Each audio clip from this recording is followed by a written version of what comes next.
नमस्कार साथियों, मैं सचिन शर्मा आपके अपने चैनल में आपका हार्दिक स्वागत करता हूं। हम बात कर रहे थे जलवायु विज्ञान पर और जलवायु विज्ञान का कल हमने टॉपिक किया था जेट स्ट्रीम। हमने लगभग जेट स्ट्रीम पढ़ लिया था। जेट स्ट्रीम के जो प्रकार थे वो हमें पढ़ने हैं। जेट स्ट्रीम से क्या प्रभाव पड़ता है वो पढ़ना है और फिर उसके बाद हम जेट स्ट्रीम की अवस्थाओं पे बात करेंगे। उसके साथ ये टॉपिक बड़ा ही विस्तार पूर्वक जो है वो कंप्लीट हो जाएगा। हम बात कर रहे थे क्या, जेट स्ट्रीम। हमने जाना था जेट स्ट्रीम क्या होती है, कैसे चलती है, क्या क्या प्रकार है, सब चीज हमने जान ली थी। लेकिन आज हमें उन प्रकारों का क्या करना है, वर्णन करना है। तो हमने कल पढ़ा था मुख्य रूप से जेट स्ट्रीम कितने प्रकार की होती है, दो प्रकार की होती है। नंबर एक हमने पढ़ा कौन सी थी, वो थी कौन सी, ध्रुवीय ध्रुवीय पश्चिमी पश्चिमी जेट स्ट्रीम। कौन सी थी, ध्रुवीय पश्चिमी जेट स्ट्रीम। ये आपको याद होगी अच्छे से। फिर उसके बाद हमने दूसरी जो पढ़ी थी वो थी कौन सी, वो थी कौन सी, उपोष्ण उपोष्ण जेट उपोष्ण पश्चिमी पश्चिमी जेट स्ट्रीम। और उसके बाद हमने पढ़ा था क्या, तीसरी जो हमने पढ़ी थी वो कौन सी थी, वो थी क्या, वो थी उष्ण कटिबंधीय उष्ण कटिबंधीय। ये हमने कल पढ़ ली थी, विस्तार से पढ़ेंगे आज। उष्ण कटिबंधीय पूर्वा जेट स्ट्रीम। कौन सी, पूर्वा जेट स्ट्रीम।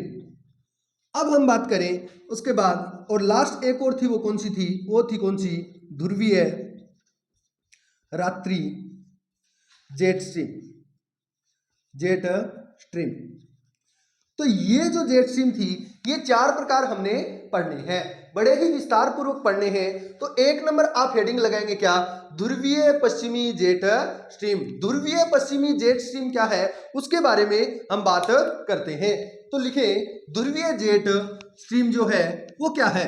सबसे पहले तो आपको पता है कि ध्रुवीय जो जेट स्ट्रीम है वो क्या है। कल हमने बात की कि ध्रुवीय जेट स्ट्रीम ये क्या है, हमारा पृथ्वी है। और इस पृथ्वी पर हमने पढ़ा कि यहाँ क्या है, यहाँ कौन सी है, तो 60 से 65 डिग्री क्या है, नॉर्थ वाली क्या है रेखा। 60 से 65 डिग्री नॉर्थ जो रेखा है उधर क्या है, इधर वाली साइड से क्या है, ठंडी हवा आ रही है ध्रुवीय से। और यहाँ से क्या है, कौन सी, 30 से 35 वाली, 30 से 35 यहाँ क्या था, हाई प्रेशर, यहाँ से पश्चिमी हवाएं चल रही थी। तो इस प्रकार एक तरफ से गर्म और एक तरफ से ठंडी आने से यहाँ पर क्या हुआ, निर्माण हुआ कौन सा आपने पढ़ा, कौन सा, ध्रुवीय पश्चिमी जेट। और घूर्णन गति से बड़े ही तेज गति से चलने लगी, तो ये क्या कहलाई, ध्रुवीय पश्चिमी जेट स्ट्रीम। आपने कहा ना क्यों, क्योंकि यहाँ पर कल पूरी कंडीशन जानी थी। इस रेखा पर आकर क्या है, हवा इकट्ठी होती है और उधर से क्या है, घूर्णन जो होता है पृथ्वी का, उसके कारण ये हवा बड़े ही तेज गति से यहाँ इस पेटी के ऊपर क्या है, 3 डायमेंशनल रूप में चलना शुरू कर देती है। यानी इस प्रकार ये क्या कहलाती है, ध्रुवीय पश्चिमी जेट स्ट्रीम। क्योंकि ये ध्रुवों के पास है इसलिए इसको क्या कहते हैं, ध्रुवीय पश्चिमी जेट स्ट्रीम। अब हमने जाना कि ध्रुवीय पश्चिमी जेट स्ट्रीम को हम लिखेंगे कैसे। तो हमें यही लिखना है क्या कि 40 डिग्री से लेकर 60 डिग्री के मध्य, या ऐसे लिख लें कि 60 से 65 डिग्री नॉर्थ के पास, 60 से 65 डिग्री नॉर्थ के पास क्या होता है, नॉर्थ या साउथ दोनों गोलार्धों में बनती है, यहां भी बनती है। तो दोनों गोलार्धों में 60 से 65 डिग्री के पास क्या होगा, पश्चिम से पूर्व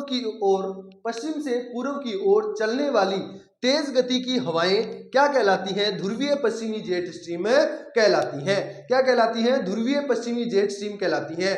और ये क्या होती है, ये तेज गति से चलने वाली हवा होती है। क्योंकि यहाँ पर सर्दियों में मैंने आपको बताया था क्या है, यहाँ पर सर्दियों में ये ध्रुव ठंडे हो जाते हैं, तो इनसे जो आने वाली पवनें हैं वो क्या है, ज्यादा मात्रा में ठंडी होती है, जिससे दाब प्रवणता अधिक होती है, तो ये तेज रफ्तार से चलती है। तो ध्रुवीय जेट स्ट्रीम में अपने क्या लिखेंगे ध्रुवीय जेट स्ट्रीम इसमें लिखेंगे। और इससे एक बात और बता दूं, इससे प्रभाव क्या पड़ता है। तो इससे प्रभाव आपको याद है, तो इसी 60 से 65 डिग्री वाली पे बन रहे थे क्या, वाताग्र। क्या बन रहे थे, वाताग्र। और इनसे ही क्या निर्माण हो रहा था, इनसे निर्माण हो रहा था चक्रवातों का। तो हमने पढ़ा था कौन से चक्रवात, शीतोष्ण। कौन से चक्रवात, शीतोष्ण कटिबंधीय। तो शीतोष्ण कटिबंधीय जो चक्रवात है उनको ये क्या है, दिशा प्रदान करता है। हमने पढ़ा था शीतोष्ण कटिबंधीय चक्रवात पश्चिम से किधर चलते हैं, पूर्व की ओर चलते हैं, और ये हवा भी तो कहां से कहां चलती है, पश्चिम से पूर्व की ओर चलती है। तो शीतोष्ण कटिबंधीय चक्रवातों को ये गति और दिशा भी प्रदान करते हैं। कौन है, कौन, ये जेट स्ट्रीम। कौन सी, ध्रुवीय पश्चिमी जेट स्ट्रीम। और यहां पर क्या होता है, मौसम जो है वो अस्थायी रूप में रहता है। तो ठीक है, अब हमने बात की शीतोष्ण कटिबंधीय चक्रवातों की ओर दिशा कौन देता है, तो कौन देता है, ध्रुवीय पश्चिमी जेट स्ट्रीम जो है वो दिशा देती है और गति भी प्रदान करती है। इनसे क्या होता है, इनसे ये होता है कि ये सर्दियों में ये जेट स्ट्रीम तेज गति से चलती है ना। ठीक है, तो अब हम बात करें, देखना लिखेंगे क्या, यही बात लिखना दोनों गोलार्धों में 60 से 65 डिग्री अक्षांशों पर पश्चिम से पूर्व की ओर ये तेज हवाएं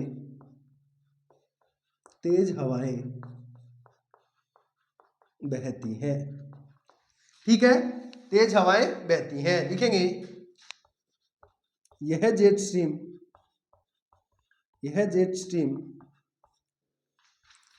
अन्य से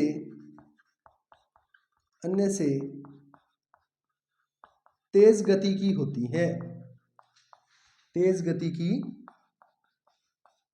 होती है, तो समझ गए, अन्य से ये क्या है, तेज गति की होती है। अब इसके प्रभाव क्या होते हैं, तो लिखेंगे प्रभाव। क्या लिखेंगे, प्रभाव। तो अब इस जेट स्ट्रीम के प्रभाव रहेंगे क्या, ध्रुवीय पश्चिमी जेट स्ट्रीम के, तो लिखेंगे क्या, लिखना स्टार लगाए, लिखें शीतोष्ण कटिबंधीय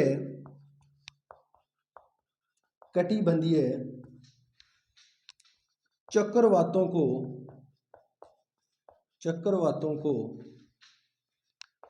दिशा, ब्रैकेट में लिखना क्या, पश्चिम से पूर्व व गति प्रदान करते हैं, करती है। तो ये इसका महत्वपूर्ण प्रभाव है। क्या, शीतोष्ण कटिबंधीय चक्रवातों को क्या करते हैं, ये दिशा और गति प्रदान करती हैं। क्योंकि शीतोष्ण कटिबंधीय चक्रवात ये कहां चलते हैं, ये भी पश्चिम से पूर्व की ओर चलते हैं। तो ये कौन सी है, ध्रुवीय पश्चिमी जेट स्ट्रीम कहां से बनती है, ये 60 से 65 डिग्री अक्षांशों पर पश्चिम से पूर्व की ओर तेज हवाएं बहती हैं। और ये कहां बहती है, ये हमने कल ही बात कर ली थी, क्या, ऊपरी वायुमंडल में। कहां, ऊपरी वायुमंडल में, ये याद रखना, ऊपरी वायुमंडल, या इसी को क्या कह देंगे मैं, क्षोभ मंडल का ऊपरी हिस्सा, ये याद रखना बिल्कुल, क्षोभ मंडल का ऊपरी हिस्सा। वहां क्या होगा, दोनों गोलार्धों में 60 से 65 डिग्री अक्षांशों पर क्या है, पश्चिम से पूर्व की ओर ये तेज हवाएं बहती हैं। तो ये कौन सी थी, ध्रुवीय पश्चिमी जेट स्ट्रीम।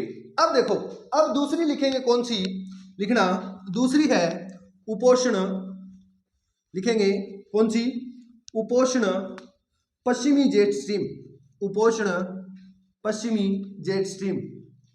तो 2 नंबर हेडिंग लगाएं और लिखें क्या, उपोष्ण सब ट्रॉपिकल, उपोष्ण पश्चिमी जेट स्ट्रीम, उपोष्ण पश्चिमी जेट स्ट्रीम। अब हम बात करें उपोष्ण पश्चिमी जेट स्ट्रीम क्या है। तो कल हमने पढ़ा था उपोष्ण पश्चिमी जेट स्ट्रीम क्या है। तो यहां आपको पता है ये क्या है, आपकी पृथ्वी, और इस पृथ्वी पर यहां आपको पता है क्या है कि ये है आपकी कौन सी, जो थोड़ा सा बीच में बना देता हूं, कौन सी है, भूमध्य रेखा। और इस भूमध्य रेखा पर क्या होता है, लो प्रेशर होता है, कौन सी है, लो प्रेशर होता है, ये भूमध्य रेखा 0 डिग्री। और यहां आपको पता है कौन सी, 30 से 35 डिग्री, और यहां भी कौन सी है, 30 से 35 डिग्री। यही तो हमने पढ़ा, क्या है 30 से 35 डिग्री। ठीक है, तो यहां से जो हवाएं उठी वो क्या है, इधर की ओर गई, यहां से जो हवाएं उठी वो इधर की ओर आ गई, और इधर से यहां से 60 से 65 भी आई, वो भी इधर की ओर आ गई, और यहां होगी, और यहां जो 60 से 65 थी वो भी क्या है, आधी तो इधर की ओर चली गई, आधी इधर की ओर आ गई। तो ये जो था ये कौन सा था, ये तो था कौन सा, फेरल कोष। कौन सा था, फेरल। और ये कौन सा था, ये था आपका हेडली। ये दोनों ही कौन से थे, हेडली। तो हेडली कोष की हवाएं तो क्या थी, गर्म थी, और ये कौन सी थी, ये थी कौन सी, ठंडी। और इन्हीं वजह से यहां पर 30 से 35 डिग्री पर दोनों जगह, ये 30 से 35 है यहां पर, और यहां पर क्या हो गई थी, हवा इकट्ठी। और हवा इकट्ठी होने से पृथ्वी के घूर्णन से यहां पर चलना शुरू हो गई, क्या, ये हवाएं, यहां पर ये हवाएं चलना शुरू हो गई। और इन्हीं हवाओं को क्या कहा, क्या कहा, क्या, ये है कौन सी, जेट स्ट्रीम। कौन सी है, जेट स्ट्रीम।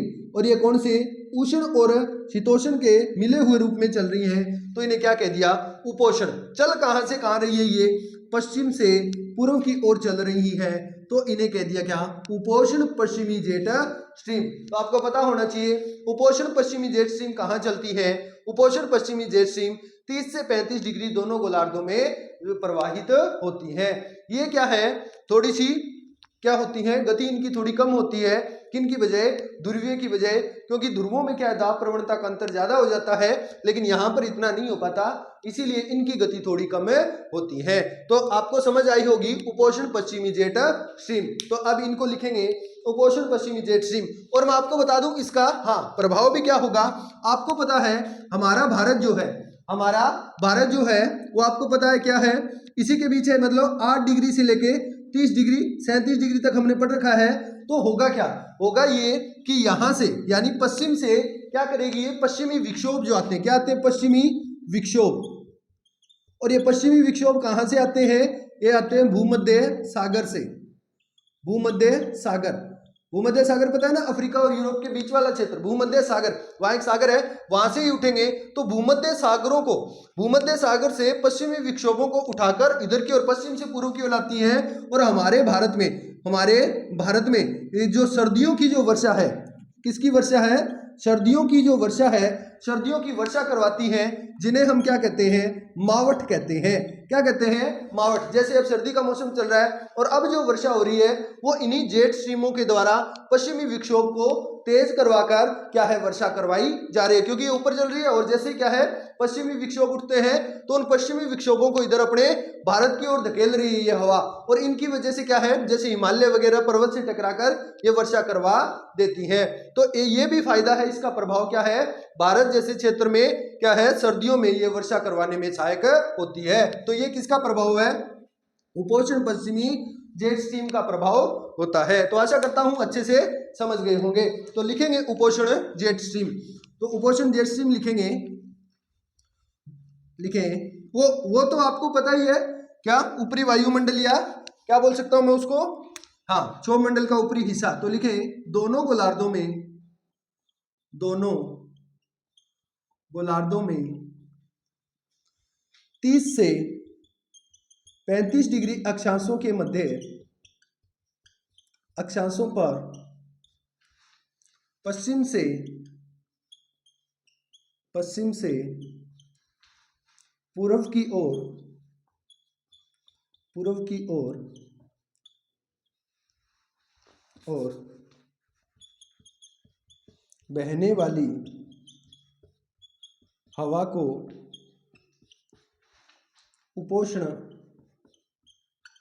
उपोष्ण जेट स्ट्रीम कहते हैं। तो ये आपको उपोष्ण जेट स्ट्रीम समझ आ गई। लिखे इसका प्रभाव, इसका प्रभाव क्या होगा, लिखे क्या प्रभाव। और इसका प्रभाव क्या होता है कि ये क्या है, पश्चिमी विक्षोभ जो भूमध्य सागर से उठते हैं उनको क्या है, पश्चिम से पूर्व की ओर धकेलती है, जिससे हमारे वर्ष भारत में सर्दियों में क्या होती है, वर्षा, जिसे मावठ कहते हैं, और वो क्या है, वो रबी की फसल के लिए लाभदायक होती है। तो लिखेंगे, क्या लिखें इसमें, लिखें भूमध्य सागर से, भूमध्य सागर से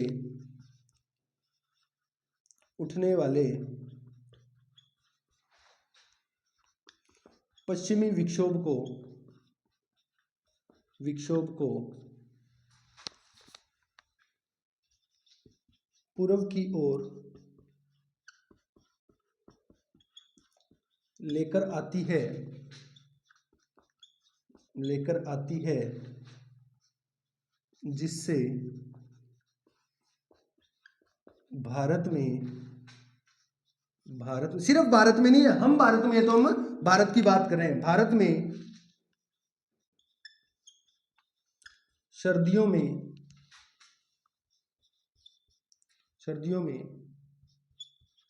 वर्षा होती है जिसे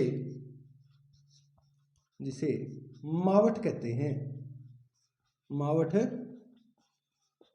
हैं, जो रबी की फसल के लिए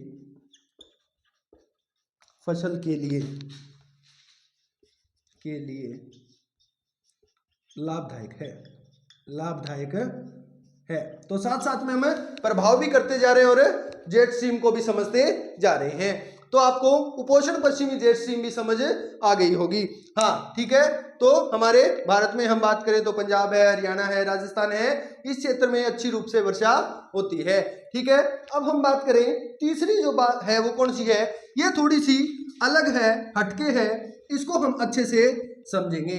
कौन सी है देखना, ये है कौन सी, ये गर्मी सिर्फ कब चलती है, गर्मियों में। कब चलती है, गर्मियों में। ये तो आपने समझा क्या, ये है क्या, दो मुख्य रूप से जो हर जगह बात करते हैं। तीसरी जो बात करें ये थोड़ी सी हटके है, कौन सी, उष्ण कटिबंधीय पूर्वा जेट स्ट्रीम, पूर्वा जेट स्ट्रीम, ये भी हमारे भारत के लिए फायदेमंद है। ठीक है, उष्ण कटिबंधीय पूर्वा जेट स्ट्रीम, इसको अच्छे तरीके से समझेंगे। उष्ण कटिबंधीय पूर्वा जेट स्ट्रीम क्या है, उष्ण कटिबंधीय पूर्वा जेट स्ट्रीम को ऐसे समझे, आप सबको पता है ये है क्या, भूमध्य रेखा। कौन सी है, भूमध्य रेखा।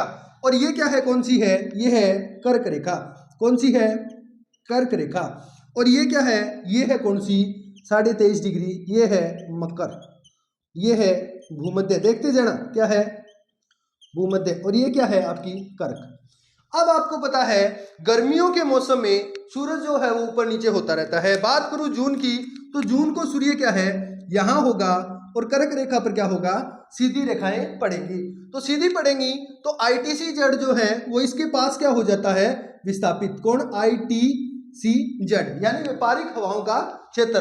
तो जो व्यापारिक हवाएं यहाँ थी वो और ऊपर हो जाएंगी, और जो दक्षिण से जो व्यापारिक हवाएं आ रही थी, क्या आपने कहा दक्षिण से जो हमें पता है यहाँ क्या है, HP 30 से 35, और यहाँ क्या है, LP, और यहाँ से यहाँ जाएगी और मूर्ति कहाँ है, अपने बाईं ओर। यानी इस प्रकार जो हवा आ रही है, कौन सी, ये जो हवा आ रही थी, कौन सी, व्यापारिक। समझते जाना।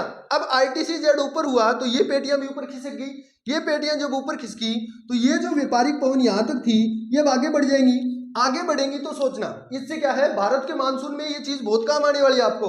क्या, ITCZ के विस्थापन से, क्योंकि पेटियां गर्मियों में खिसक जाती हैं, जैसे ITCZ भी क्या है, विस्थापित होकर कर्क रेखा के पास चला जाता है। अब इससे क्या होगा, इससे होगा कि यहां से जो आने वाली व्यापारिक हवाएं थी वो क्या है, और ऊपर चली गई, और ये जो व्यापारिक हवाएं थी ये भी और ऊपर जाएंगी। लेकिन एक बात हमें पता है, जैसे ही ये प्रवेश करेगी कौन से गोलार्ध में, उत्तरी गोलार्ध में, और उत्तरी गोलार्ध में प्रवेश करते ही क्या होगा, होगा क्या, ये जो हमारा भारत है, देखते जाना। और यहाँ पर क्या है, जल। उत्तरी गोलार्ध में जैसे ही प्रवेश करेगी, प्रवेश करते इनकी दिशा बदलेगी ना, क्योंकि उत्तरी गोलार्ध में हवाएं क्या है, अपने किधर मुड़ जाती हैं, अपने दाईं ओर मुड़ती है। किधर मुड़ती है, दाईं ओर। और जैसे ही करेंगे तो इधर क्या है, दायां। तो ये हवाएं जो इस प्रकार जा रही थी, ये विस्थापित होकर किस प्रकार हो जाएंगी, देखते जाना किस प्रकार हो जाती है। ये हवाएं अब इस प्रकार हो जाती हैं, जिसे हम क्या कह देते हैं, दक्षिणी पश्चिमी मानसून। क्या कह देंगे, दक्षिणी पश्चिमी मानसून। और गर्मियों में भारत में वर्षा आती है किससे, दक्षिणी पश्चिमी मानसून से वर्षा आती है। अब देखना, अभी तक बात हुई नहीं,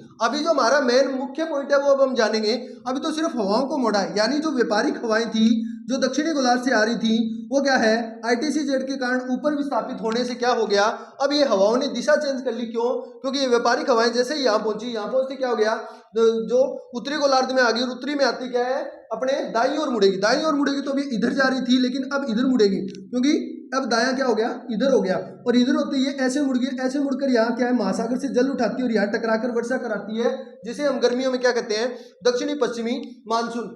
अब इसी मानसून को तेज करेगी कौन, इस मानसून को क्या करेगी, तेजी प्रदान करेगी कौन, ये आपकी उष्ण कटिबंधीय पूर्वा जेट स्ट्रीम। उष्ण कटिबंधीय पूर्वा जेट स्ट्रीम अब इसको क्या कर देगी, तेज कर देगी।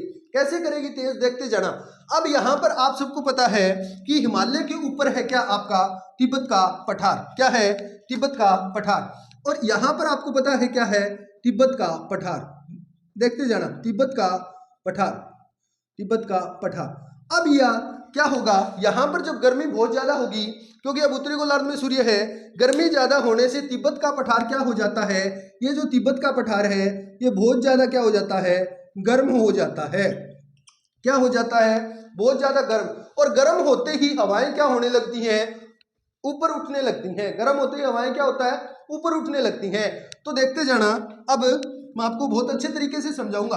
अब क्या होगा कि जैसे ये गर्म हुआ तो गर्म होते ही यहाँ की जो हवा है वो ऊपर उठने लग गई। यहाँ की हवा क्या होने लगी, ऊपर उठने लग गई। और ऊपर उठने के कारण अब ये हवाएं क्या है, तो ऊपर उठेंगी, फिर क्या होगा, ठंडी होगी। ठंडी होकर ये हवाएं नीचे की ओर उतरेंगी। तो ये हवाएं अब सीधी की सीधी कहाँ उतर जाती हैं, ये हवाएं उतरती हैं कहाँ, हिंद महासागर में। कहाँ उतरती हैं, हिंद महासागर में। और हिंद महासागर में ये हवाएं उतरेंगी, तो जैसे ये हवाएं यहाँ उतरेगी तो यहाँ हवा की मात्रा क्या हो जाती है, ज्यादा। और ज्यादा हो जाएगी तो ये क्या है, ये तेज गति की हवाएं होती हैं, ये इन हवाओं को और तेज कर देती हैं। और जैसे ये हवाएं और तेज होती हैं तो मानसून और तेज गति से आता है। तो अगर सही समय पर मानसून आ रहा है तेजी से, तो उसके पीछे हाथ होता है किसका, पूर्वा जेट का। किसका हाथ होता है, पूर्वा जेट का। तो भारत का मानसून जब हम पढ़ते हैं तब हमें ये पता होना चाहिए कि पूर्वा जेट है वो भारत के मानसून में, इसीलिए ये सिर्फ बनती है कब, ये जेट सिर्फ बनती है कौन से काल में, ग्रीष्म ऋतु में, यानी जून से सितंबर के मध्य। जून से सितंबर के मध्य ये आपको देखने को मिलेगी कौन सी, पूर्वा जेट स्ट्रीम, उष्ण कटिबंधीय। क्योंकि ये 0 से 30 से 35 के बीच ये काम करती है। कहाँ, 0 से 30 से 35 के बीच ये चलती है, इसीलिए इसको क्या कहते हैं, उष्ण कटिबंधीय। तो अब समझ आया, उष्ण कटिबंधीय जो पूर्वा जेट है वो कहाँ से चल रही है, अब ये पूर्व से पश्चिम की ओर आ रही है। किधर आ रही है, पूर्व से पश्चिम की ओर आ रही है। आपने देखा ये क्या था, तिब्बत के पठार से गर्मी में हवाएं गर्म होकर ऊपर उठी और हिंद महासागर में आकर उतर गई। और हिंद महासागर में उतरने से यहाँ पर जो मानसून बन रहा था कौन सा, दक्षिणी पश्चिमी मानसून, उसको इसने क्या कर दी, गति प्रदान कर दी। और जैसे ही गति प्रदान की तो ये मानसून और तेज गति से भारत की ओर आया और यहाँ आकर इसने क्या करवाई, वर्षा करवाई। तो भारत में गर्मियों की वर्षा में यानी दक्षिणी पश्चिमी मानसून में भी अहम भूमिका निभाता है कौन, पूर्वा जेट स्ट्रीम। तो आपसे पूछा जा सकता है भारत में सर्दियों की वर्षा में कौन सी जेट स्ट्रीम भूमिका निभाती है, तो आपने समझा कौन सी, सब ट्रॉपिकल यानी उष्ण कटिबंधीय जेट स्ट्रीम। लेकिन वहीं आपसे पूछ ले गर्मियों में कौन सी निभाती है, तो आपको पता होना चाहिए पूर्वा जेट स्ट्रीम, उष्ण कटिबंधीय, जो तिब्बत के पठार से गर्म होकर हवाएं ऊपर उठती हैं और वो नीचे की ओर उतरती हैं। कहाँ, हिंद महासागर में। कहाँ, हिंद महासागर में। यानी ये आपको एक चीज और मिलेगी, क्या, मेडागास्कर। क्या, मेडागास्कर द्वीप। यहाँ पर आपको पता है ये हवाएं उतरेंगी और ये जैसे ही उतरेंगी तो अब क्या होगा, ये हवाएं दक्षिणी पश्चिमी मानसून को क्या कर देती हैं, तेज कर देती हैं। और जैसे ही तेज होगा तो और तेज गति से मानसून भारत की ओर आता है। तो आशा करता हूं आपको ये हर एक चीज समझ आएगा। आप सोच रहे हो सर ये इधर से हवा आती नहीं, पर ये इधर से आई कैसे, तो ये इस कारण आई क्योंकि गर्मियों में ITCZ का विस्थापन हो गया। ITCZ का मतलब जहाँ दो व्यापारिक हवाएं आकर मिलती है, लेकिन मिलने से पहले ऊपर उठकर वर्षा करवा देती है, अंतः उष्ण अभिसरण क्षेत्र। ठीक है, तो वो कौन सा है, ये ITCZ। इसके कारण हवाएं अब जैसे ही उत्तरी गोलार्ध में प्रवेश करेंगी, प्रवेश करते ही अपने दाईं ओर मुड़ती हैं। और जैसे ही दाईं ओर मुड़ेगी तो इन हवाओं की गति ये ना रहकर अब ये हो जाएंगी। और जैसे ये होगी और ऊपर से तिब्बत से आने वाली पूर्वा जेट जो है वो इनको और गति प्रदान करेगी और महासागर से जल उठाकर ये तटीय क्षेत्रों पर आएंगी, वर्षा करेंगी और आगे मानसून आप पढ़ते ही हो। ये क्या है, दो भागों में बन जाता है, इधर भी चला जाता है बंगाल की खाड़ी से। ठीक है, तो ये आप बहुत अच्छे तरीके से इसको आपने पढ़ रखा है। लेकिन इसकी दिशा क्या है, पूर्व से पश्चिम। तो इसीलिए ये अपवाद के रूप में है। इसीलिए आपको कथन कारण में अगर कह दे क्या कि सभी जेट धाराएं पश्चिम से पूर्व की ओर चलती हैं, तो वो क्या होगा, गलत, क्योंकि सभी नहीं है, एक ये पूर्वा जेट है, ये कहां से कहां चलती है, ये पूर्व से पश्चिम की ओर प्रवाहित होती है। तो आशा करता हूं आपको उष्ण कटिबंधीय पूर्वा जेट स्ट्रीम भी समझ आई होगी। अब लिखेंगे, इसमें लिखें ये अच्छे तरीके से, इसका एक बार हम दोबारा जिक्र करेंगे कब, जब हम भारत का मानसून पढ़ेंगे, याद रखना, ठीक है। हाँ, तो लिखो क्या, 3 नंबर, उष्ण कटिबंधीय, उष्ण कटिबंधीय पूर्वा जेट स्ट्रीम, ठीक है, उष्ण कटिबंधीय पूर्वा जेट स्ट्रीम। इसमें लिखेंगे यह केवल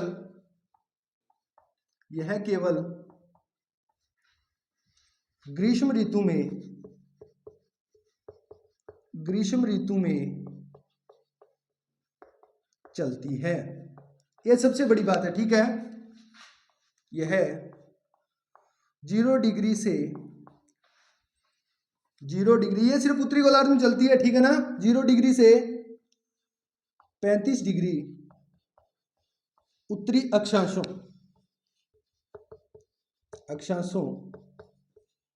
पर पूर्व से पश्चिम की ओर, अब पूर्व से पश्चिम है, ठीक है, पूर्व से पश्चिम की ओर चलती है, पूर्व से पश्चिम की ओर चलती हैं। तो ये समझ गए। अब इसका लिखो प्रभाव, क्या लिखेंगे, प्रभाव लिखें,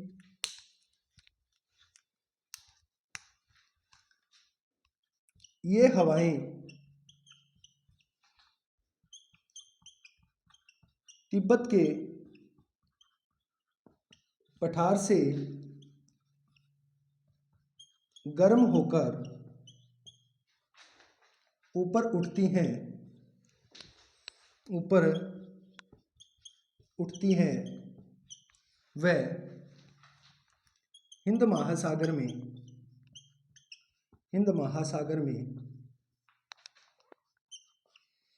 उतरती हैं और दक्षिणी पश्चिमी मानसून को और तेज कर देती हैं,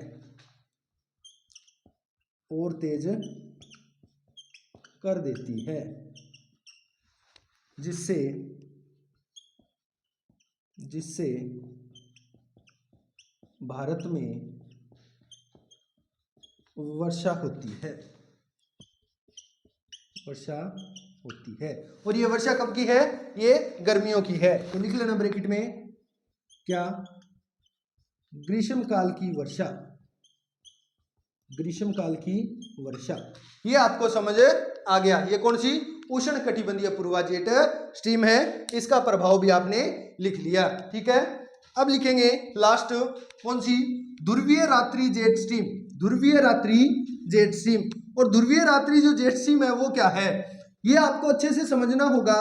ध्रुवीय रात्रि जेट स्ट्रीम क्या है, ये सिर्फ चलेगी कब, सर्दियों में। ये कब चलती है, सिर्फ सर्दियों में चलती हैं, उत्तरी और दक्षिणी ध्रुवों पर चलेंगी ये। बात करें कौन सी है, तो 4 नंबर, और 4 नंबर कौन सी है देखते जाना। 4 नंबर है कौन सी, ध्रुवीय रात्रि जेट स्ट्रीम।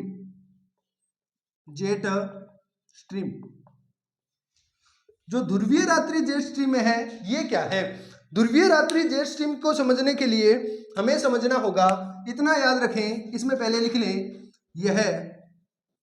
यह शरद ऋतु में,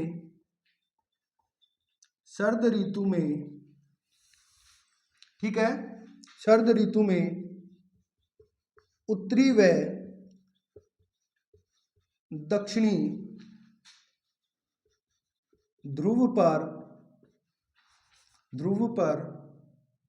ध्रुव से, ऐसे लिखना, ध्रुव से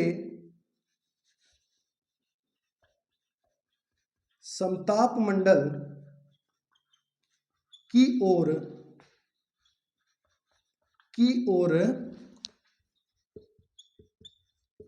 चलती हैं। ये समझ आया? शरद ऋतु में क्या होता है, उत्तरी व दक्षिणी ध्रुव से समताप मंडल की ओर चलती हैं। इसके कारण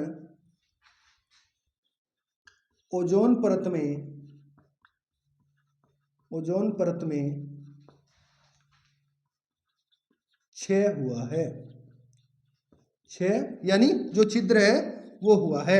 मानते हैं कि हम कहें कि ओजोन में प्रदूषण के कारण होता है, पर क्या प्रदूषण रियल में इतना ऊपर तक जा पाता है मानव के द्वारा किया गया? नहीं।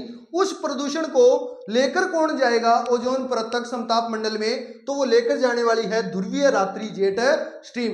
ठीक है, तो ये आपने लिखा। अब इसको अच्छे तरीके से समझेंगे ये बनती कैसे है। ठीक है, इसका प्रभाव लिख लें। क्या प्रभाव लिखें? क्या? ओजोन परत में छिद्र, ओजोन परत में छिद्र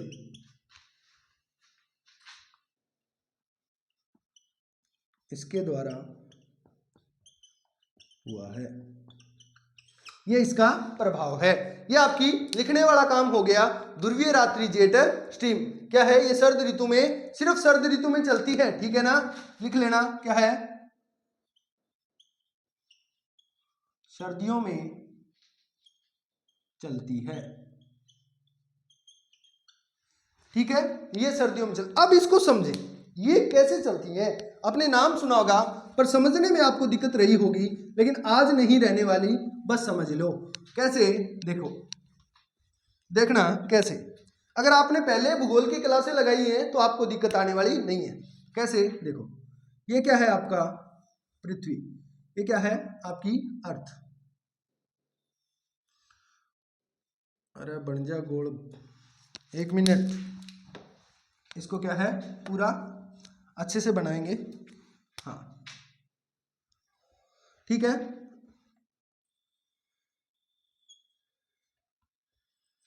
अब आपको पता है कि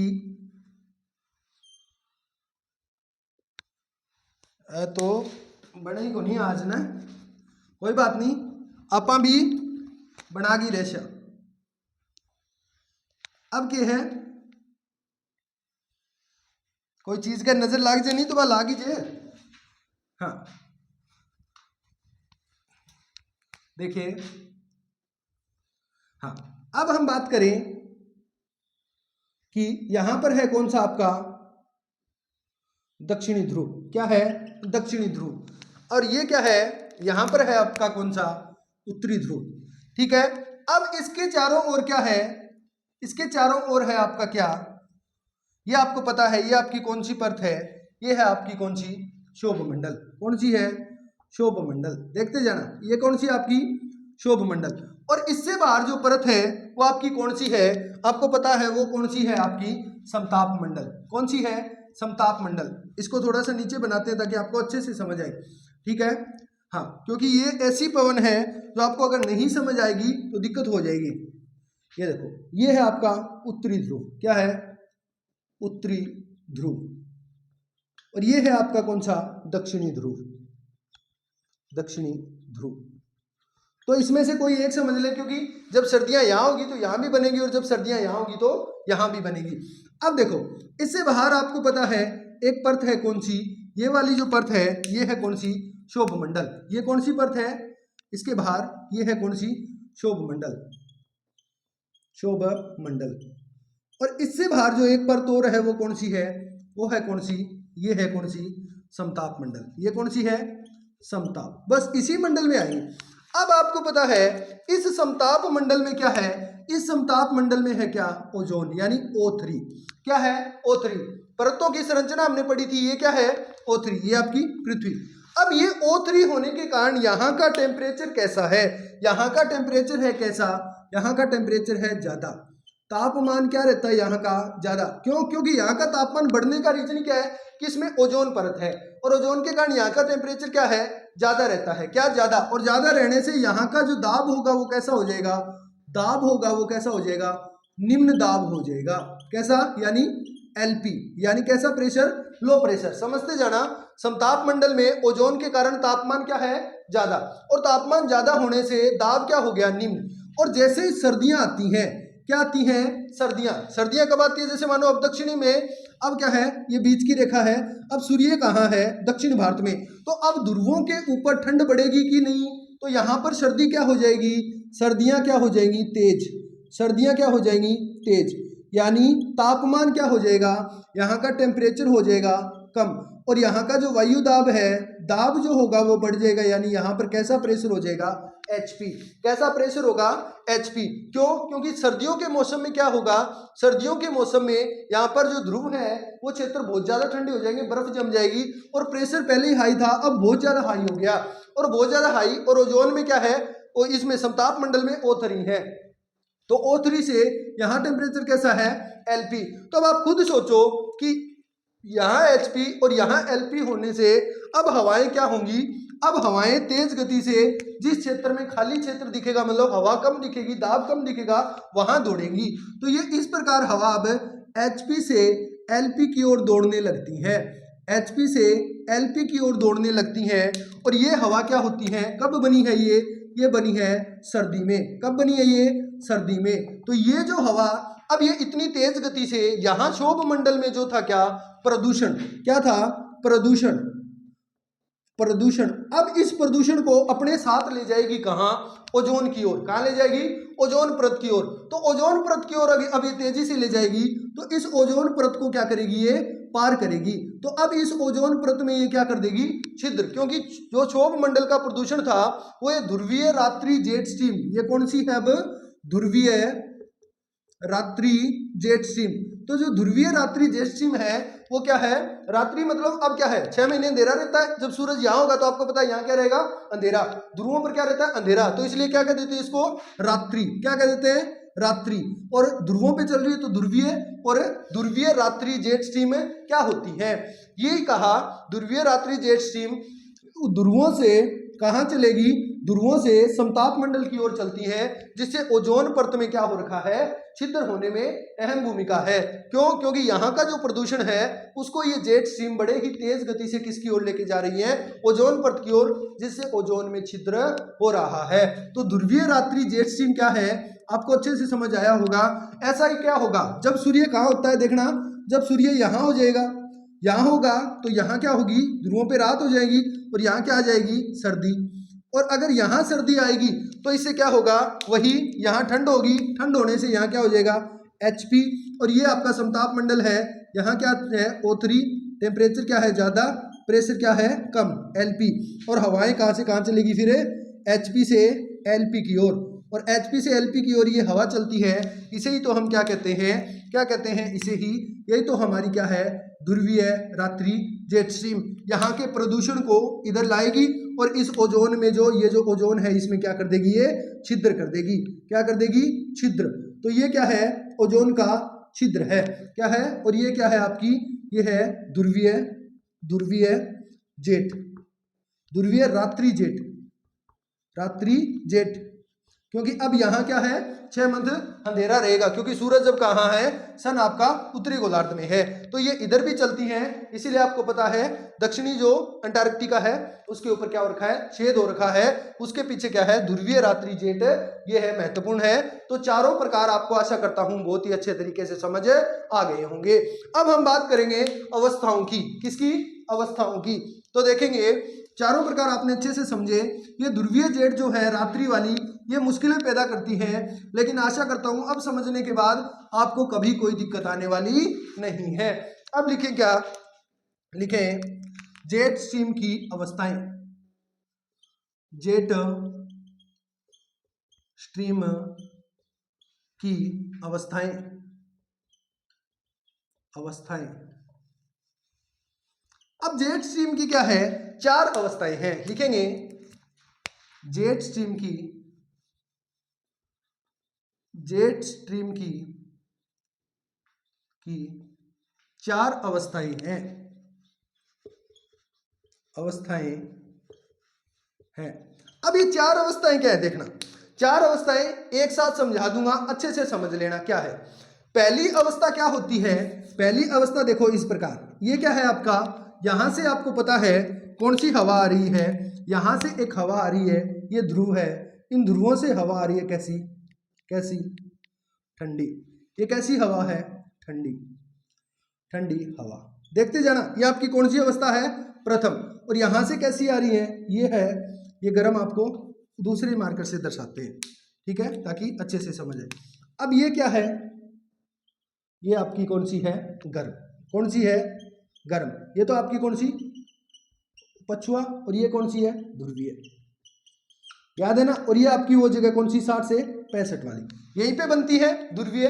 तो अब क्या है, अब देखते जाना, यहां पर दोनों के बीच में याद करो स्थिर वातावरण। स्थिर वातावरण क्या हुआ था कि एकदम से हवा आती मिक्स नहीं हुई थी, और कुछ समय के लिए यहां पर आकर रुकी थी, कुछ समय के लिए यहां पर आकर रुकी थी। तो वही अभी तक जेट स्ट्रीम के ऊपर ये क्या है, दोनों हवाएं जो है वो प्रभावित नहीं कर रही। अभी ये दोनों क्या है, एक दूसरे की तरफ आई हैं, तरफ आने से जो हवा थी वो क्या है, सीधे रूप में चलने लगी। प्रथम अवस्था में जेट स्ट्रीम कैसे चलती है, इस प्रकार सीधे रूप में चलती है। ये क्या है, प्रथम अवस्था में जेट स्ट्रीम स्थिर रहती है, सीधे रूप में चलती है, इसमें कोई भी लहर या मोड़ नहीं आते। क्यों, क्योंकि दोनों हवाएं ठंडी और गर्म अभी एक दूसरे के पास आई है, एक दूसरे के क्षेत्र में जाने की कोशिश इन्होंने अभी नहीं की। याद है ना, स्थिर वातावरण, स्थिर वातावरण में भी हमने यही पढ़ा था। क्या पढ़ा था कि पहले जो हवाएं आती हैं और एक दूसरे के पास आकर क्या है, रुक जाती हैं। वही सेना वाला उदाहरण कि इधर से एक सेना आई, इधर से एक सेना आई, दोनों रुकी, रुकी ना, रुकने से अभी इनके बीच में एक क्षेत्र बना, गैप बना, रुकी तो उसी चीज को एकदम से तो नहीं लड़ने लगी, फिर क्या है, शंख बजा, उसके बाद लड़ना शुरू हुआ। तो वही कंडीशन अब यहाँ है कि अब ये इधर से ठंडी हवा, इधर से गर्म हवा आई, लेकिन अभी तक इन्होंने अपना प्रभाव क्या है, चालू नहीं किया। मतलब ठंडी हवा गर्म क्षेत्र की ओर नहीं आने लगी और गर्म ठंडी की ओर नहीं आने लगी। तो इसी वजह से अभी जो हवा है वो कोरियोलिस बल के कारण सीधी चल रही है। तो प्रथम अवस्था में क्या होगा, प्रथम अवस्था में आपने देखा कि जो जेट स्ट्रीम है वो सीधी चलती हैं। क्या चलती हैं, सीधी। तो लिखेंगे इस प्रकार, लिखें प्रथम अवस्था में जेट स्ट्रीम सीधी चलती है, सीधी चलती है, वह स्थिर स्थिति बनती है, स्थिर स्थिति बनती है। यानी मौसम की स्थिति कैसी रहती है, स्थिर स्थिति। किसकी है ये, मौसम की, ठीक है। क्यों, क्योंकि अभी एकदम सीधी चल रही है, तो स्थिर स्थिति बनती है किसकी, मौसम की। तो ये आपकी कौन सी थी, फर्स्ट अवस्था। इसको आप दूसरी अवस्था आप समझेंगे, कौन सी, सेकंड अवस्था। सेकंड अवस्था में क्या होता है, सेकंड अवस्था में अभी आपको पता है कि कुछ समय के लिए हवाएं रुक सकती हैं, लेकिन अब इनका स्वभाव है क्या, अब हवाओं का स्वभाव है कि गर्म हवा जो है, जैसे ये थी, अब गर्म ठंडी हवा क्या है, क्या करेंगी, गर्म क्षेत्र की ओर जाने की कोशिश करेंगी। और जो गर्म हवा है, या लिख देता हूं क्या, सेकंड अवस्था। और सेकंड अवस्था में क्या होगा, हवाएं, ये जो गर्म हवाएं हैं अब ये ठंडे क्षेत्र की ओर जाना प्रारंभ करेंगी, ठीक है। तो थोड़ा थोड़ा बल लगाना शुरू करेंगी, ठीक, क्या करेंगी, ये इधर वाली नीचे की ओर आने की कोशिश करेंगी, और ये गर्म जो है ये ऊपर की ओर जाने की कोशिश करेंगे। ये ठंडी है, ठंडी का स्वभाव है कि वो भारी है, और भारी है तो वो नीचे की ओर आने की कोशिश करेंगी, गर्म ऊपर की ओर जाने की कोशिश करेंगी। तो अब ये क्या होगा कि जिस क्षेत्र में ठंडी आ रही है, जैसे आपने कहा इस क्षेत्र में ठंडी आ रही है, तो ये इस प्रकार क्या होगा, कल मैंने आपको बताया था, धीरे धीरे थोड़ा थोड़ा क्या ले लेगी, ये मोड़ ले लेती है। क्या ले लेती है, मोड़। तो आप इसको ऐसे समझेंगे, जहां से ये उठी हुई है वहां तो क्या है, गर्म, और जहां आ रही है वो कौन सी है, वो है ठंडी। अगर यहाँ उठी तो ये कौन सी है, गर्म, और अगर यहाँ आ रही है तो ये कौन सी है, ठंडी। तो ये जो क्या होगी, थोड़ा थोड़ा लहर, अभी पूरी नहीं आई, अभी सिर्फ कोशिश कर रहे हैं। जैसे हो रहा है ना, एक तो किसी के घर में पूरा ही चले जाना, और एक किसी के घर में ऐसे देखना, यानी झुककर देखना, झांकना। अब ये हवाएं सिर्फ झांकना शुरू की हैं, तो इसीलिए थोड़े थोड़े लहर बन रहे हैं, ज्यादा लहरें नहीं बनती। तो सेकंड अवस्था में क्या है, लहर बनना शुरू होती है। इन्हीं लहरों को हम क्या कह देते हैं, रासबी, क्या कह देते हैं, रासबी लहरें। क्या कहेंगे, रासबी लहरें। तो आपसे पूछा जा सकता है रासबी लहरें कौन सी अवस्थाओं में बनती हैं, तो सेकंड अवस्था में। कौन सी अवस्था में बनती है, सेकंड अवस्था में। क्यों बन रही है, क्योंकि ठंडी हवा का स्वभाव है कि वो गर्म क्षेत्र में जाना चाहेगी, क्या नहीं, भारी होकर नीचे की ओर बैठना चाहेगी, और जो गर्म है वो ऊपर की ओर। तो अभी ये हवाएं क्या है, ऊपर नीचे थोड़ा थोड़ा दबाव लगा रही है, जिसकी वजह से पूर्ण क्या है, ये क्या नहीं करती, ये क्या नहीं बनाएगी, अभी पूर्ण रूप से मुड़ेंगे नहीं, बस थोड़ी थोड़ी लहर इनमें बनेगी। इसे क्या कहते हैं, रासबी लहरें। और रासबी लहरें कौन से में बनती है, सेकंड अवस्था में। और लिखेंगे इससे क्या है, थोड़ा मौसम परिवर्तन होना शुरू हो जाता है, क्योंकि गर्म क्षेत्र में थोड़ी ठंडी हवा आ जाती है और गर्म में थोड़ी ठंडी में थोड़ी गर्म चली जाती है, तो इससे मौसम क्या है, चेंज हो जाता है। तो लिखेंगे, ये आपने लिख लिया होगा सेकंड वाला, ये सेकंड अवस्था का डायग्राम रहने वाला है, ठीक है। तो अब ये बना लेना, ये सेकंड का है। इसमें सेकंड में लिख लें, क्या लिखें, लिखें इस अवस्था में, इस अवस्था में, इस अवस्था में ठंडी हवा भारी होकर नीचे की ओर गति करती हैं, वह गर्म हवा हल्की होकर ऊपर की ओर उठती है, जिससे हवा में लहर बनती है, जिसे रासबी लहरें कहते हैं, रासबी लहरें कहते हैं। तो ये आपकी थी कौन सी, सेकंड अवस्था। पूछा जा सकता है रासबी लहरें कौन सी अवस्था में बनती है, सेकंड अवस्था में बनती है। अब क्या होगा, अब है आपकी कौन सी, थर्ड अवस्था। और थर्ड अवस्था में क्या होगा, थर्ड अवस्था में अब ये क्या है, पूर्ण रूप से अपना प्रभाव जमाना शुरू कर देती हैं। और थर्ड अवस्था में क्या होने वाला है, अब ये कौन सी है, तीसरी अवस्था। और तीसरी अवस्था में क्या होगा, ये जो हवाएं हैं, ये ठंडी हवाएं ज्यादा इस प्रकार आ जाएंगी और गर्म हवाएं भी अपना इस प्रकार, मतलब पूरा पूर्ण रूप से बड़े ही मोड़ों के साथ चलना शुरू हो जाती हैं। क्यों, क्योंकि अब जो ठंडी हवा थी वो क्या करना शुरू कर दिया, इस पे और नीचे आनी शुरू हो गई, और ज्यादा दाब लगानी शुरू हो गई। और ये जो है, ये क्या है, अब जैसे ही इस पे क्या है, टकराव और यानी घर्षण बल भी लगना शुरू हो गया। क्यों, क्योंकि ये जो हवाएं हैं, ये मानो जैसे क्या होगा, एक चौड़ी पट्टी के रूप में चलती है, सैकड़ों किलोमीटर चौड़ी। तो जैसे हमारे भारत का एक पर्वत है, कौन सा, हिमालय पर्वत। तो हिमालय पर्वत से टकराएंगी, टकराने से एक तो इनकी गति कम होगी, और एक क्या है, ऊपर से ठंडी वायु भी क्या लगा रही है, दाब लगा रही है। और यहां से क्या है, गर्म वायु भी इनको क्या कर रही है, ऊपर उठा रही है। अभी तो क्या किया था, कौन सी वायु, ये गर्म वायु। तो गर्म वायु क्या कर रही है, इसको ऊपर उठा रही है। तो ये सेकंड से, यानी उसमें तो रास भी बनना शुरू हुई थी, यहाँ एकदम विसर्प रूप में ये बनना शुरू हो जाती हैं। और ऐसा बनने से होता है क्या, ऐसा बनने से क्या है, बहुत तेज मौसम क्या है, बदल जाता है। अचानक से जो मौसम बदलता है वो इसी के कारण बदलता है। क्यों, क्योंकि गर्म क्षेत्र में एकदम से अगर ठंडा आ जाएगा तो मौसम चेंज होगा, और ठंडे में अगर एकदम से गर्म आ जाएगा तो अचानक, यानी गर्म क्षेत्र में अचानक ठंड हो जाना और अचानक ठंडे क्षेत्र में क्या है, गर्मी हो जाना, वो कौन सी अवस्था का है, थर्ड अवस्था का। थर्ड अवस्था का रीजन क्या है कि एक तो टकराने से, जैसे आपने कहा यहाँ पर क्या है, ये हिमालय पर्वत है, और इससे अगर टकराई तो इनकी गति क्या होगी, कम होगी। और एक तो ऊपर से गति कम, और ऊपर से क्या है, ठंडी हवा दाब लगा रही है, और इधर से क्या है, गर्म हवा ऊपर उठा रही है। तो इसकी वजह से इनके अंदर जो है वो क्या हो जाता है, मोड़ बहुत ज्यादा आ जाते हैं। कौन सी अवस्था में, तीसरी अवस्था में। तो तीसरी अवस्था में ये क्या है, एकदम मोड़दार रूप में, यानी विसर्प, यानी सांप के जैसे चलने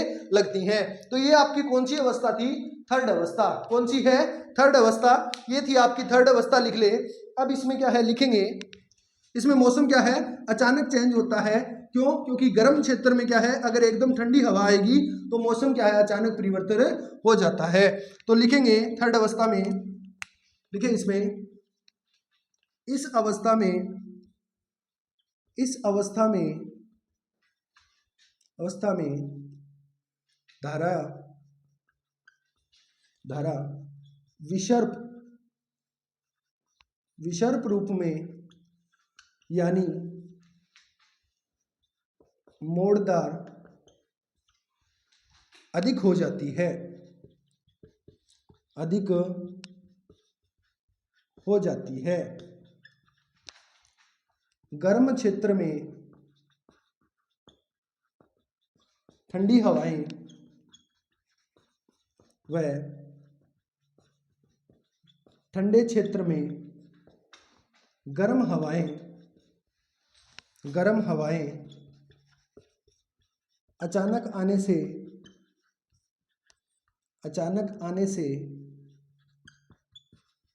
से मौसम में अचानक परिवर्तन होता है, अचानक परिवर्तन होता है। ठीक है, तो ये आपका थर्ड अवस्था हो गई। कौन सी? थर्ड अवस्था। अब लास्ट लिखेंगे कौन सी? फोर्थ अवस्था। और लास्ट अवस्था में क्या होगा, ये इतनी ज्यादा मुड़ जाएंगी कि ये क्या है, बीच में से कट लगने शुरू हो जाएंगे।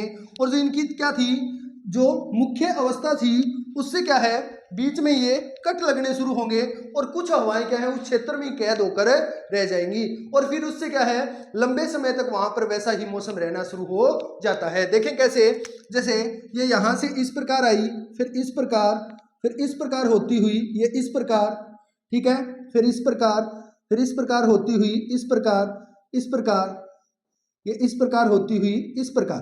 तो आप ये समझ सकते हैं कि अब क्या होगा कि अगर इस क्षेत्र में क्या था, ये यहां से यहां क्या होगी, ये कैद, तो इस प्रकार ये क्या है, चलना शुरू हो जाएंगी। इसको थोड़ा और नजदीक लेके आते हैं, ये क्या है, टूटने के रूप में जैसे चलती है, इस प्रकार इसको क्या है, बढ़ाएंगे। जैसे देखना, ये यहां से हवा इस प्रकार चली, तो इस प्रकार आई, फिर इसको इस प्रकार इतनी मुड़ गई कि अभी यहां से इस प्रकार हो गई, ठीक है, फिर ये इस प्रकार, और फिर यहां इस प्रकार आई, और फिर इस प्रकार,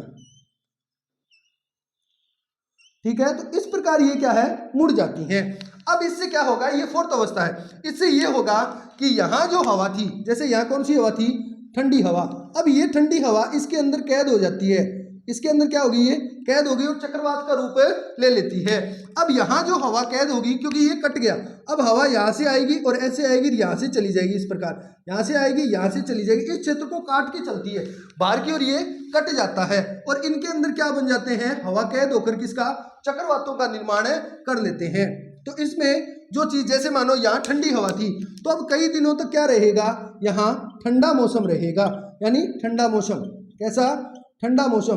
और यहाँ पर क्या है, ये जैसे गर्म हवा है, तो यहाँ पर कैसा मौसम रहेगा, गर्म मौसम रहेगा। यहाँ पर जैसे ये क्या है, ठंडी हवा है, तो यहाँ पर कैसा मौसम रहेगा, ठंडा।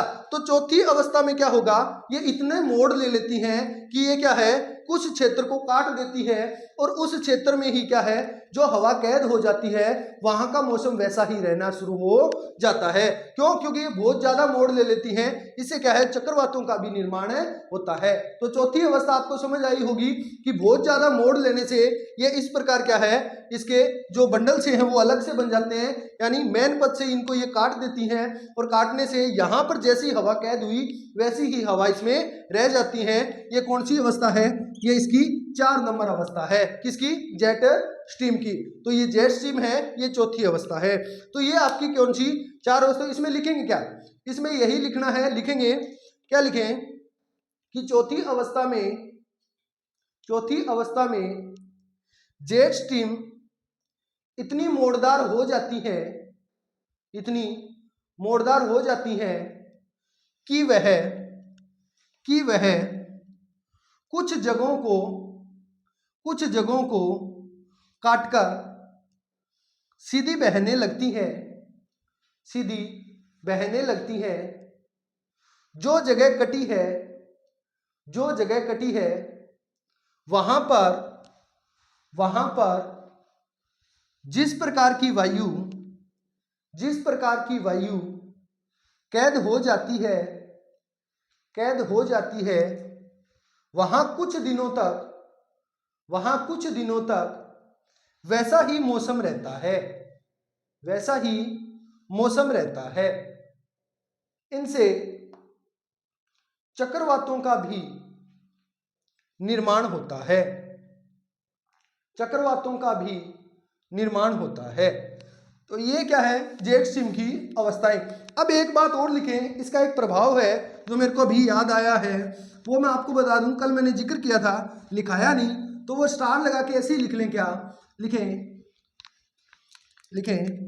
कल मैंने आपको बताया था कि जेट स्ट्रीम पश्चिम से पूर्व की ओर चलती है। ये मानो क्या है, कोई जेट स्ट्रीम है, और ये कहां से कहां चल रही है, ये पश्चिम से पूर्व की ओर चल रही हैं।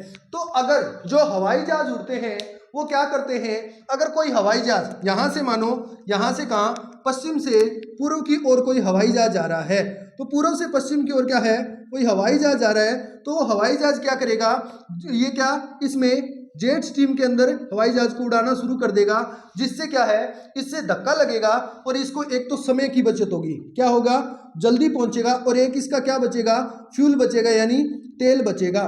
तो ये क्या है, जो पायलट होते हैं वो इसका फायदा उठाते हैं, क्या करते हैं कि जेट धाराओं के सारे अपने विमान को, हवाई जहाज को उड़ाते हैं, जिससे समय और फ्यूल की बचत होती है। क्योंकि ये हवाएं भी इधर ही बह रही हैं। आपने देखा होगा जब आप जा रहे हैं, आपकी तरह ही हवा चल रही है, तो पीछे से धक्का लगता है, आप जल्दी जल्दी चलने लगते हैं।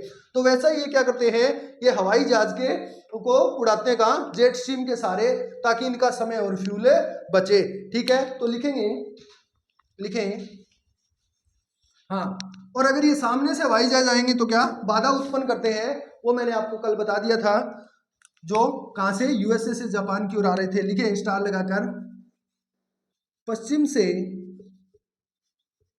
पूर्व की ओर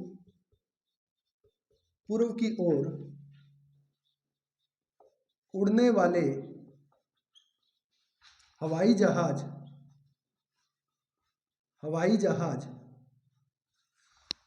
पश्चिम से पूर्व की ओर उड़ने वाले हवाई जहाज जेट स्ट्रीम के सहारे हवाई जहाज को उड़ाते हैं। हवाई जहाज को उड़ाते हैं, क्योंकि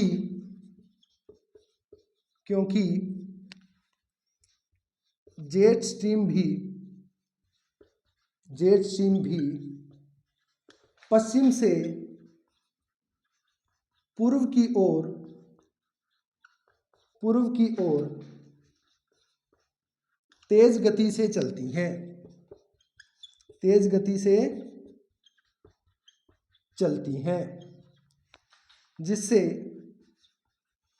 जिससे समय व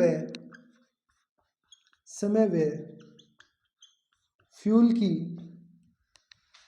की बचत होती है।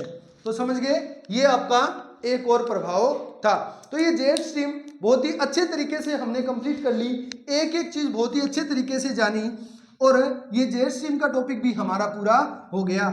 आज से पहले हो सकता है आपको क्या है, ये हार्ड लगती होगी, पर ये 2 वीडियो देखने के बाद आपको जेट स्ट्रीम बहुत ज्यादा आसान लगनी शुरू हो जाएगी। आज तक आपने नाम सुना होगा ध्रुवा जेट स्ट्रीम, उपोष्ण जेट स्ट्रीम, उष्ण कटिबंधीय पूर्वा जेट स्ट्रीम और ध्रुवीय रात्रि जेट स्ट्रीम, लेकिन आज आपने ये टॉपिक समझा, उसके बाद आपको कभी भी दिक्कत आने वाली नहीं है। क्लासें वाकई में ही बड़ी हो जाती हैं, पर हम क्या है, कोई भी ऐसी चीज छोड़ते नहीं जिससे क्या है दोबारा आपको कहीं जाकर देखना पड़े। हम एकदम डीप लेवल लेके चलते हैं। तो आप कोई भी परीक्षा की तैयारी करो, प्रश्न क्या है यहां से बाहर जाने वाला नहीं है। क्यों? क्योंकि हर एक चीज ऑथेंटिक जो बुक्स हैं वहां से ये चीजें तैयार की जाती है। एनसीईआरटी है, चाहे सुविंदर सिंह है, चाहे कोई भी हो, डीएस लाल है, हर जगह से आपके लिए मैटर को पहले देखा जाता है, फिर खुद तैयार किया जाता है, फिर आपको पढ़ाया जाता है। तो आप क्या है, ऐसे ही विश्वास रखें। आपकी वैकेंसी आ चुकी है, उसके ऊपर मैंने वीडियो बना दिया है, जाके आप देख ले क्या क्या आपको जो चाहिए, कौन कौन फॉर्म भर सकता है, कितनी तारीख है, क्या है, सब मैंने बता दिया है। टेलीग्राम चैनल पे क्या है, आपकी विस्तृत विज्ञप्ति मैंने डाल दी है, तो आप उसको भी ज्वाइन कर लें। ठीक है, अच्छे से पढ़ाई करते रहें। एक बार फिर आप सभी को गणतंत्रता दिवस की हार्दिक शुभकामनाएं। धन्यवाद, शुभ रात्रि।